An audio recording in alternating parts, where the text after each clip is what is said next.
Hai, jumpa kembali dengan channel Queen Acahra Family. Halo, apa kabarnya teman? Semoga selalu dalam keadaan baik ya dimanapun kalian berada. Dan di kesempatan kali ini saya mau berbagi tips tentang bagaimana cara saya untuk menghilangkan noda oli yang ada di celana. Dan berikut caranya.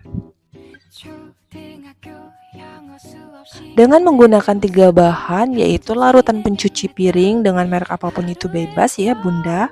Dan lanjut saya akan tambahkan dengan pasta gigi dan merek apapun itu juga bebas. Dan lanjut saya juga menggunakan dengan sabun deterjen bubuk ya bunda. Di sini saya menggunakan 1 sendok, bandingannya 1:1 semua ya.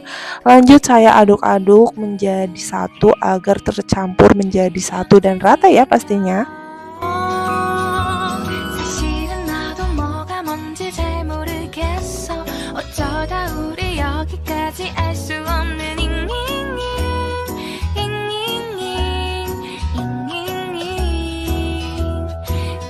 plus ing LOV를 붙여보면 사랑인 것 같고 say goodbye를. Dan lanjut oleskan ke seluruh permukaan yang terkena noda oli ya pastinya.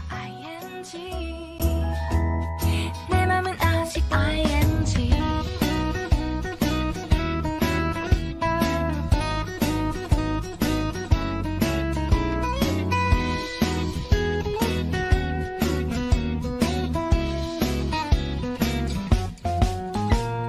좋아한다고 보고 싶다고 그 말을 왜 못하니.